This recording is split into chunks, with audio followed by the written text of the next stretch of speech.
Hello, good afternoon, families. Happy Wednesday.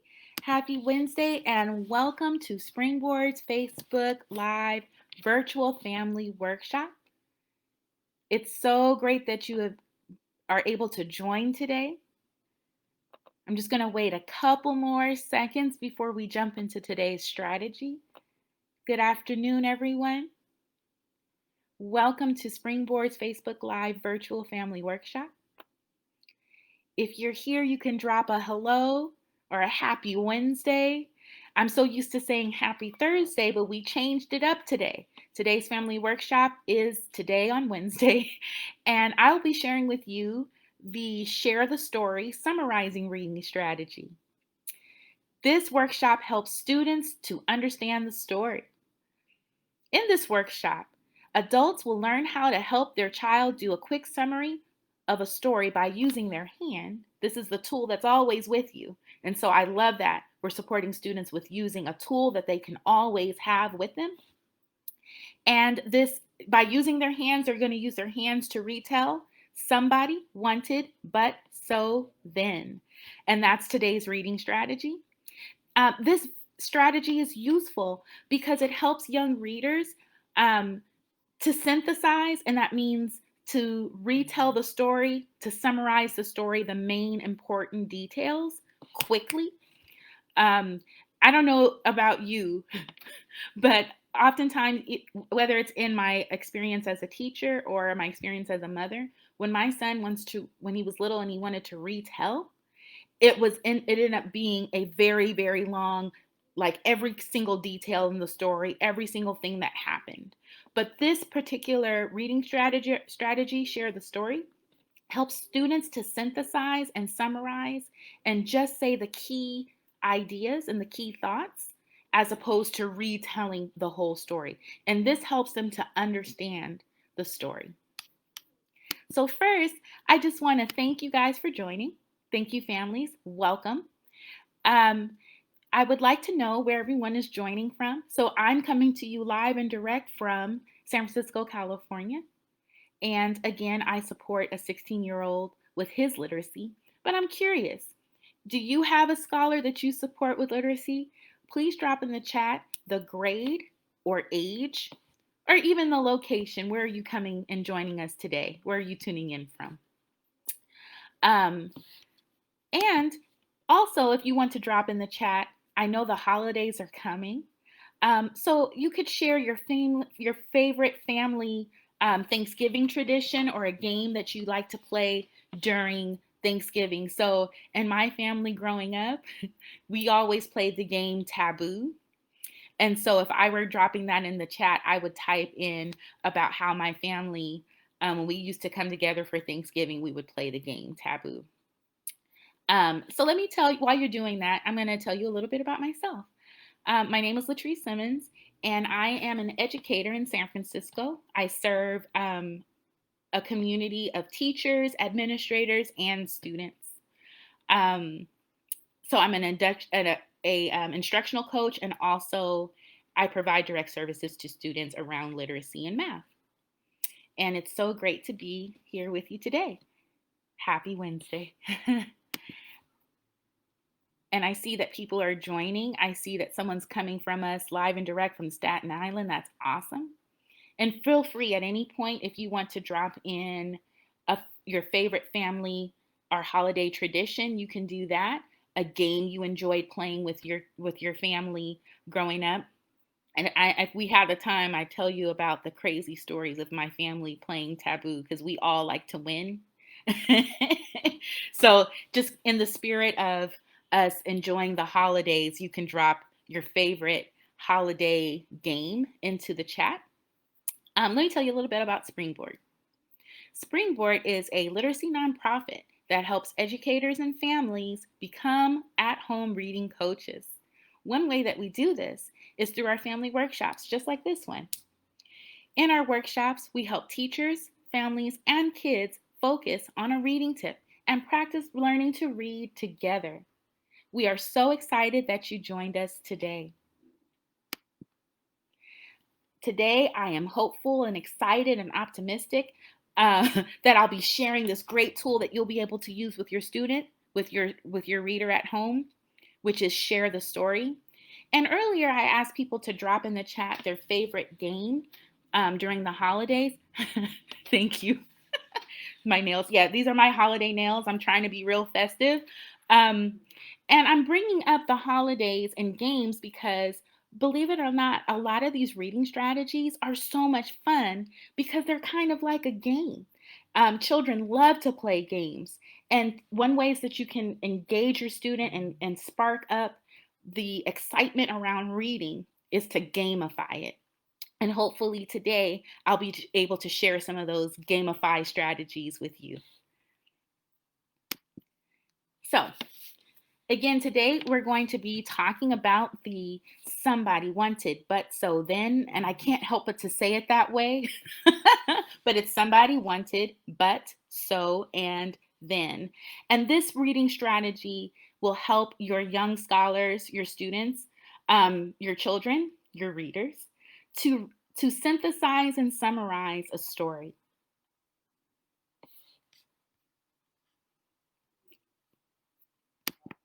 Some of our young scholars, in particular, as I mentioned before, struggle with synthesizing and making things shorter. They want to tell you every single detail.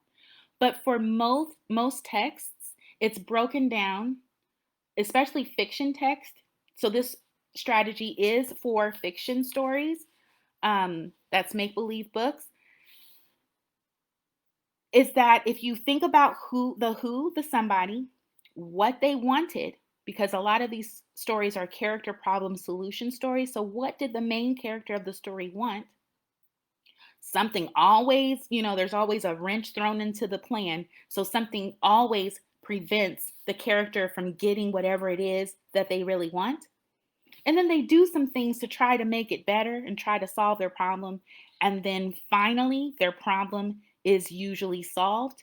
A lot of texts these days have these open-ended endings as well. And so I love that it ends with the then. So even if the book doesn't have full closure, like there's not this celebration and the family is reunited and everything is wrapped up with a bow, that some of these stories just end with a then. So let me just give you a couple of quick examples of some texts and some texts that are appropriate for this reading strategy and some that won't work. So if you were with me last week, we talked about being a text detective and looking at, we used the I Spy, right? We were looking at being a text detective. And with nonfiction text, it really doesn't lend itself to a somebody wanted but so then, right? Because this informational text, this one is called Oddities. It's just telling you information about a nonfiction topic, whether it's a biography. Biographies could work, but some don't. So it's kind of tricky. I would stick to storybooks for this topic. Some poetry books, this book is called if you don't have this one is a beautiful, beautiful read. It's along with Self-Identity. I Am Enough. While this is a great, great read aloud to do with your child, it's not the best book for this somebody wanted but so then, because there is no problem. It's just a poem about being strong and being proud of who you are. So it doesn't really lend itself to today's strategy. However, most picture books, and these are the ones we're going to be looking at today, the Piggy and Elephant books, or the Laura Numeroff books. If you give a pig a party, if you take a mouse to the movies. As you can see, my scholars love this book. I have so many of them. I have even more in my classroom. If you give a moose a muffin, these books lend itself because there's a character who has a problem and then they solve their problem. It also works with chapter books. So if you have scholars that are older, you could do the somebody wanted but so then, where you either look chapter by chapter. So at the end of each chapter, you and your reader would talk about what did the character want, who is the main character, what did they want, so on and so forth. So let's jump into it. So somebody wanted but so then, and here I am with my Post-it notes, right? Let's think about a story that we're all familiar with where we could try this out. And again, the only tool you need is your hand. And we're going to count them off on our fingers. So the first S stands for somebody. Think about the story Jack and the Beanstalk. Is that a story that you're familiar with?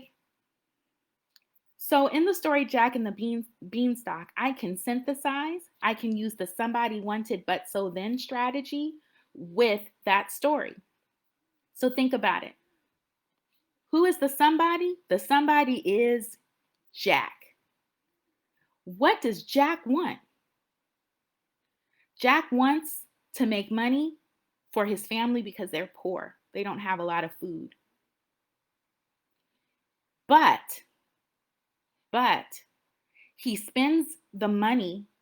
Well, he was supposed to sell a cow, remember?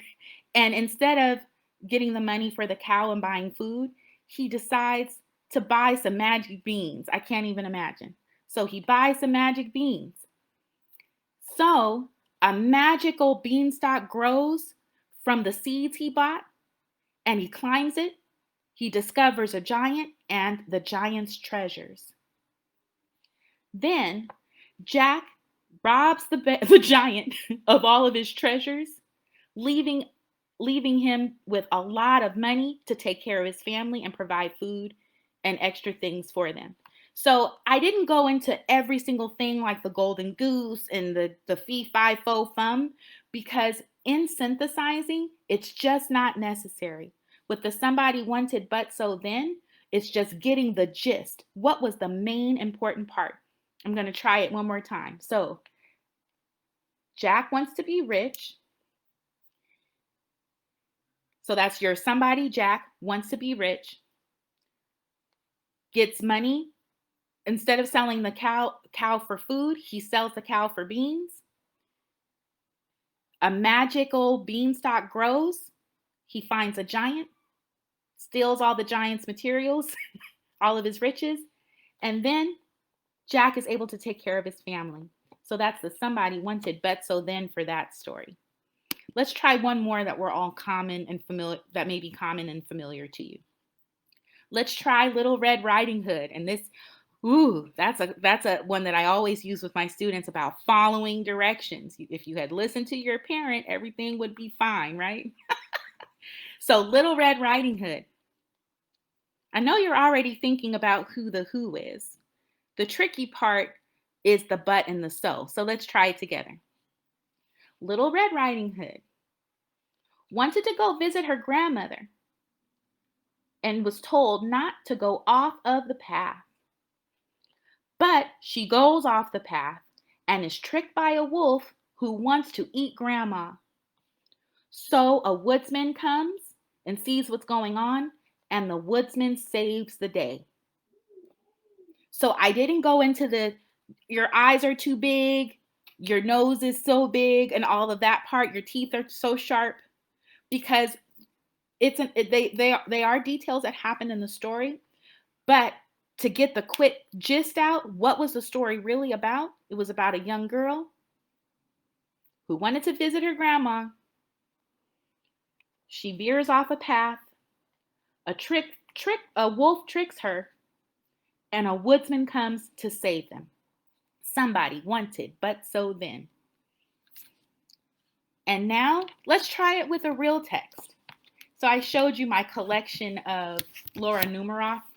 I actually think I have all of them, but these were the only ones I brought home during the shelter in place. And so one of my favorite ones is If You Give a Moose a Muffin.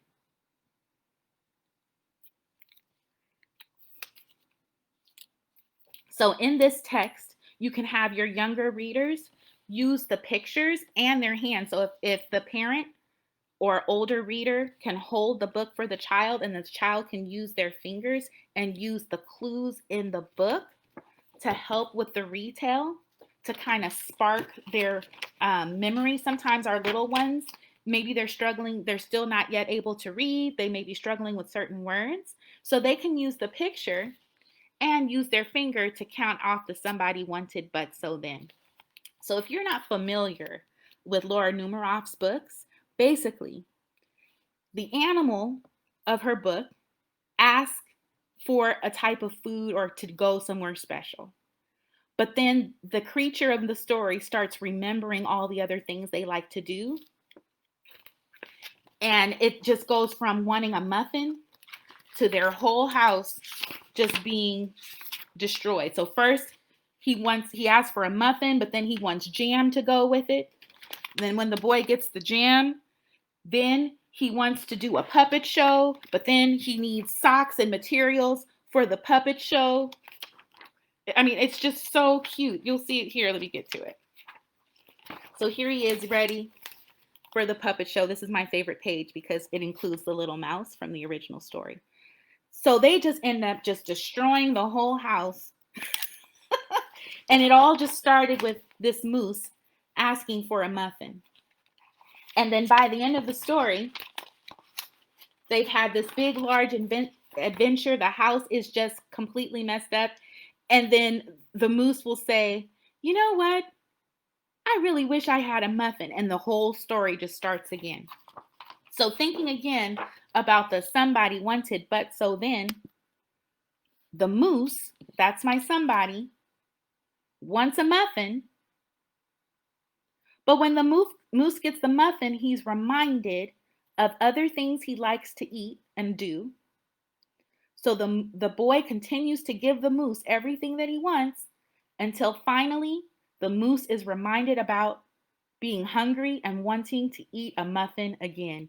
And the story just circles like that and goes again.